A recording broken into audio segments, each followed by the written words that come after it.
పెరుగుతున్న మహిళా అభ్యర్థుల సంఖ్య అయినా లోక్సభలో అడుగుపెట్టింది కొద్దిమంది మాత్రమే. ఈ ధనబలం ఖండబలాన్ని తట్టుకోవడం కష్టమవుతుందని చెప్తున్నటువంటి నిపుణులు. లోక్సభ ఎన్నికల్లో పోటీ చేస్తున్న మహిళా అభ్యర్థుల సంఖ్య క్రమేపీ పెరుగుతుంది. 1957 ఎన్నికల్లో కేవలం 45 మంది మహిళలు మాత్రమే పోటీ చేయగా గత లోక్సభ ఎన్నికల్లో ఆ సంఖ్య 726కి పెరిగిందని ఎన్నికల కమిషన్ వద్ద ఉన్నటువంటి సమాచారం చెబుతుంది.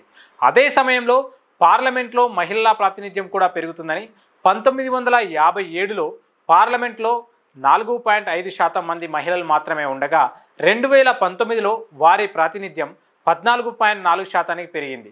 లోక్సభలో పోటీ చేస్తున్న పురుష అభ్యర్థుల సంఖ్య కూడా పెరుగుతుంది. 1957లో 1457 మంది పోటీ పడగా గత ఎన్నికల్లో 7322 మంది పురుషులు బరిలో నిలిచారు.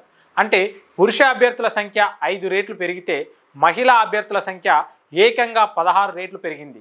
1957లో లోక్సభకు పోటీ చేసిన అభ్యర్థులు కేవలం 2.9% మంది మాత్రమే మహిళలు. 2019లో ఆ సంఖ్య 9%కి పెరిగింది. అయితే మహిళా అభ్యర్థుల సంఖ్య ఇప్పటి వరకు 1000 దాటకపోవడం గమనార్హం. పోటీ చేస్తున్నారు. కానీ 1957లో జరిగిన రెండో సార్వత్రిక ఎన్నికల్లో పోటీ పడిన 45 మంది మహిళల్లో 22 మంది మాత్రమే విజయం సాధించారు.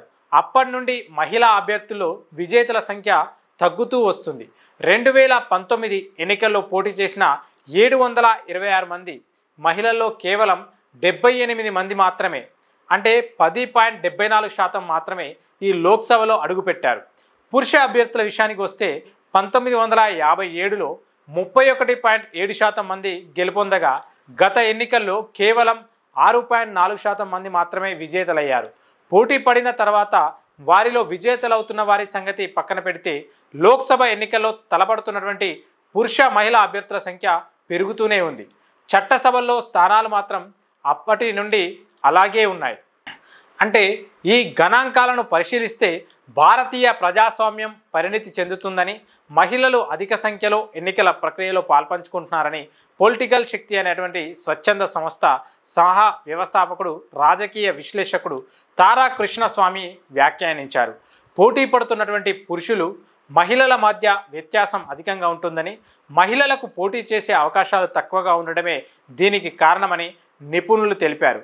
మహిళలకు గెలిచే అవకాశాలు అధికంగానే ఉన్నప్పటికీ వారిని పోటీకి నిలిపే విషయంలో రాజకీయ పార్టీలకు చిత్తశుద్ధి లేదని మహిళా హక్కుల కార్యకర్త Centre for Social Justice director Ranjana Kumari అభిప్రాయపడ్డారు.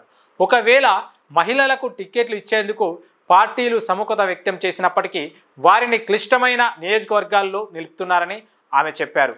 ఖండబలం ధనబలం అధికంగా ఉన్నటువంటి బలమైన పురుష అభ్యర్థులతో వారు తలపడాల్సి వస్తుందని అంటూ అలాంటప్పుడు అందరికీ సమాన అవకాశాలు ఎలా లభిస్తాయని ప్రశ్నించారు. కాగా చట్టసభల్లో మహిళా రిజర్వేషన్లకై దశాబ్దాలుగా పోరాటాలు జరుగుతున్నాయని, 10 ఏళ్ల బీజేపీ పాలనలో ఆ అంశం అటకెక్కిందని, ఎన్నికల ముందు మోడీ సర్కార్ రిజర్వేషన్ల బిల్లు తెచ్చింది.